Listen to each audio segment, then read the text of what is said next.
গেল 2 সপ্তাহের তুলনায় চলতি সপ্তাহে টিকাদানের হার বেড়েছে দ্বিগুণের বেশি, এমনটি জানিয়েছে গ্লোবাল নিউজ।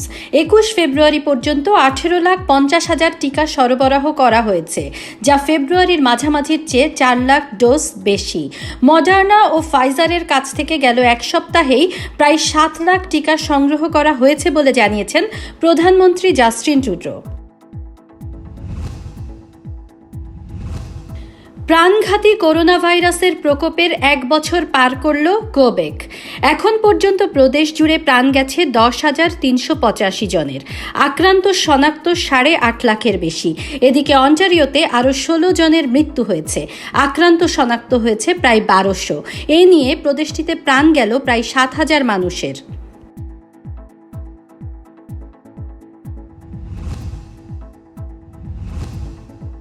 মহামারীর কারণে ভার্চুয়াল গ্র্যাজুয়েশন অনুষ্ঠান আয়োজনের পরিকল্পনা করছে অন্টারিওর বিভিন্ন শিক্ষা প্রতিষ্ঠান। জুনে 2021 শিক্ষাবর্ষের জন্য এই উদ্যোগ নেওয়া হচ্ছে বলে জানান টরন্টো ডিস্ট্রিক্ট স্কুল বোর্ডের মুখপাত্র রায়ান বার্ড।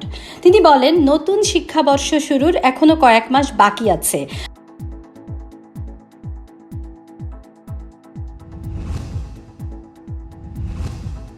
কোবেকে বিস্তার করছে করোনার সেকেন্ড ওয়েভ।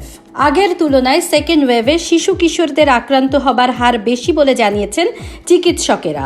মন্ট্রিয়াল সহ বিভিন্ন এলাকার হাসপাতাল কর্তৃপক্ষ বলছে, সেকেন্ড ওয়েভে কম বয়সীদের আক্রান্ত হবার সম্ভাবনা 3 গুণ বেশি।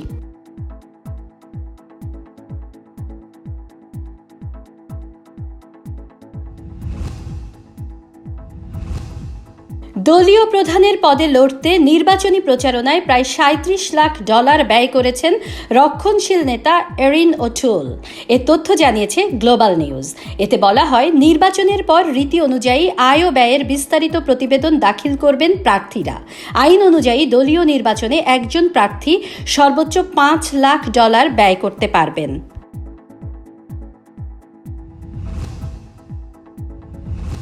করোনা ভাইরাসের প্রকোপ ঠেকাতে মার্কিন প্রেসিডেন্ট জো বাইডেন প্রস্তাবিত $1.9 ট্রিলিয়ন আলোচিত বিল পাশ হয়েছে প্রতিনিধি পরিষদে। মহামারীতে বিপাকে পড়া আমেরিকানদের সাহায্যে ত্রাণ পরিকল্পনায় এই অনুদান দেওয়া হবে। শনিবার সকালে হওয়া ভোটে বিলটি 219-212 ব্যবধানে অনুমোদন পায়।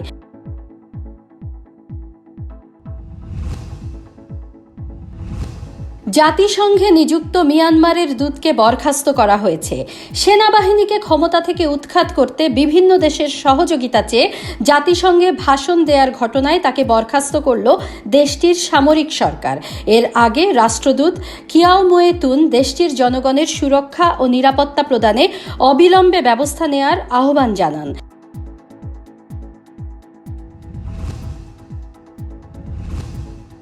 ইস্তানবুলের সৌদি কনসুলেটে 2018 সালে সাংবাদিক জামাল খাশোগি হত্যাকাণ্ডের ঘটনায় দেশটির 76 নাগরিকের ওপর ভিসা নিষেধাজ্ঞা দিয়েছে যুক্তরাষ্ট্র।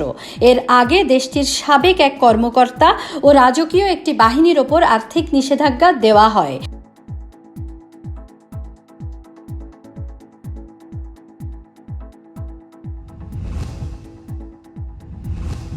নাইজেরিয়ার উত্তরাঞ্চলে একটি স্কুলে হামলা চালিয়ে বন্দুকধারীরা 3 শতাধিক ছাত্রীকে অপহরণ করার পর তাদের খোঁজে অভিযান চলছে। সেনাবাহিনী ও পুলিশের সমন্বয়ে চলছে অভিযান, যদিও এখন পর্যন্ত তাদের কোনো হদিস মেলেনি।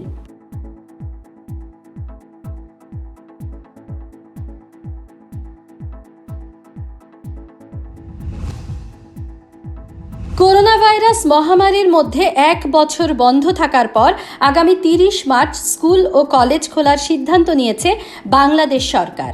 আন্তঃমন্ত্রণালয় বৈঠকের পর শিক্ষামন্ত্রী দীপু মনি এই সিদ্ধান্ত সাংবাদিকদের জানান। 30 মার্চ থেকে খুললেও সব শিক্ষার্থী প্রতিদিন শিক্ষা প্রতিষ্ঠানে যাবে না। সেই সাথে পুরো রোজায় ছুটি এবার থাকবে না।